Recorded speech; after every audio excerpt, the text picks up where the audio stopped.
নিলাম ব্রেকের পর নজর রাখবো এবার একটু হিঙ্গলগঞ্জের দিকে। কেন? তার কারণ সরকারি গাছ কেটে বিক্রি করে টাকা আত্মসাৎ করা হচ্ছে। হ্যাঁ, এমনটাই অভিযোগ হিঙ্গলগঞ্জ পঞ্চায়েতের কেওড়াখালী এলাকায়। এই দুর্নীতির অভিযোগে উঠে আসছে কয়েক লক্ষ টাকার তেঁতুল ইউক্যালিপটাস গাছ কাটার অভিযোগ। আগে কি অভিযোগ সেটা শুনি। দীর্ঘদিনের পুরাতন গাছ একটা ঝড়ে পড়ে গেছিল, আর একটা দাঁড়িয়েছিল, কেটে দিয়েছে, দুটোই একসঙ্গে কেটে দিয়েছে। কি কাজ? পঞ্চায়েতের সদস্যরা থেকে কেটেছে, বিভিন্ন লোকজন রাখারা ছিল। পঞ্চায়েতের জানিয়েছে, থানায় জানিয়েছে। কাজ 1-1.5 বছর পুরাতন, কয়েক লক্ষ টাকা দাম। এটা জোর করে কেটে বিক্রি করে দিয়ে বিডিওকে জানিয়েছি, এসপি জানিয়েছি, এইচডিও জানিয়েছি, কোনো জায়গায় কাজ হয়নি। কেটেছে মেম্বারের স্বামী, নির্দলের মেম্বারের স্বামী নিরাপদ নায়ক, তার লোকজন নিয়ে। কোনো পঞ্চায়েতে অনুমতিও নেই, বিডিওর অনুমতিও নেই, বন দপ্তরেও নেই। আমরা চাই সঠিক তদন্ত হোক। আরো বিস্তারিত বিষয়ে জানাতে পারবে অনুপম রয়েছে আমার সঙ্গে। অনুপম, সরকারি গাছ কাটার অভিযোগ, যে বক্তব্য আমরা শুনলাম অভিযোগকারীর, সেখানে তিনি বলছেন যে পঞ্চায়েত মেম্বারের স্বামী, তার বিরুদ্ধে এই অভিযোগ। পঞ্চায়েত মেম্বারের স্বামী এই কাজ করছেন, পঞ্চায়েতের অনুমতি রয়েছে?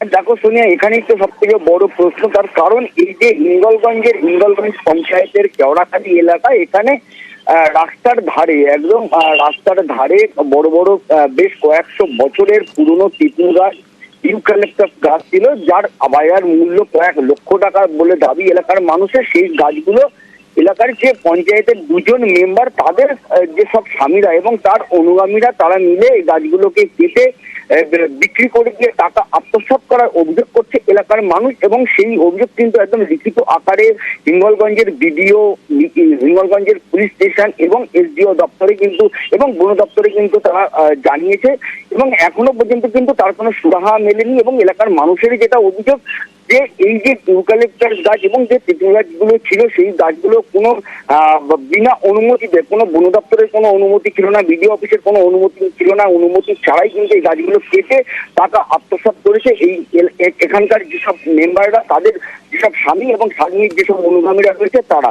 এবং এর পূর্ণাঙ্গ তদন্তের জন্য কিন্তু এলাকার মানুষ লিখিতভাবে কিন্তু অনুপম, আরো একটা প্রশ্ন তো উঠবে, যে ছবি আমরা দেখতে পাচ্ছি তাতে এই গাছগুলো তো একদিনে কাটা সম্ভব নয়, লক্ষ লক্ষ টাকার ব্যাপার, এত মোটা মোটা গাছ, সেক্ষেত্রে পঞ্চায়েত এতগুলো দিনেও কিছু জানতে পারলো না? হ্যাঁ দেখো, এখানেই তো এখানে একটা এলাকার মানুষ যেটা প্রশ্ন করছে বা অভিযোগে যেটা জানিয়েছে, লিখিত অভিযোগে যেটা তারা লিখেছে, জানিয়েছে যে এই যে বড় বড় যে গাছগুলো যে যখন কাটা হয়েছে, তখন এই যে মেম্বারদের যে স্বামীরা যখন এই গাছগুলো কাটছিল, তখন এখানকার যে স্থানীয় পঞ্চায়েতের যে প্রধান বা উপপ্রধান যারা ছিল, তারাও কিন্তু ঘটনাটা জানতো, কিন্তু তারা কিন্তু কোনো প্রতিবাদ করেনি, বা তারপরে এই গাছ কেটে বিক্রি করে দেওয়ার পরেও তাদেরকে জানানো হয়েছে। অর্থাৎ প্রচ্ছন্ন মদত রয়েছে। অভিযুক্ত কি বলছেন শুনবো। ঝড় যেদিন আসছে সেই দিনই বৃষ্টির জন্য ওখানে একটা গাছ একজনের ঘরের উপরে পড়ে কিন্তু ওখানে গোয়ালঘরটা ভেঙে গেছিল, আর একটা একটু কাত হয়েছিল একদম দোতলা বিল্ডিং এর দিকে। তখন ওই উপপ্রধান এখন সবাই আসলো সকালবেলা এসে, বিডিও বা থানায় ওখানটায়, তারপরে ওরা পঞ্চায়েত তরফ থেকে আলোচনা করে কিন্তু এটা করেছে। একটা অভিযোগ হয়েছে বিডিওর কাছে, ধরুন এসডিও, বন দপ্তর, সব দপ্তরে, ওসির কাছেও একটা অভিযোগ হয়েছে। বিরোধী কিছু আছে, ওরা এটা করেছে। যেটা সোজা দাঁড়িয়েছিল সেটা কিন্তু ইমিডিয়েট বন দপ্তরের থেকে পারমিশন পাওয়া যায়, সেটা কি নেওয়া ছিল? না না না না না না না না না। বিডিওর সঙ্গে যোগাযোগ করা হয়েছিল, তিনি কি বলছেন দেখুন।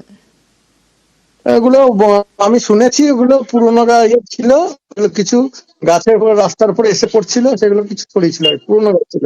পুলিশ দেখছে, পুলিশের কাছে কমপ্লেন ছিল, পুলিশ দেখছে। পুলিশ দেখছে।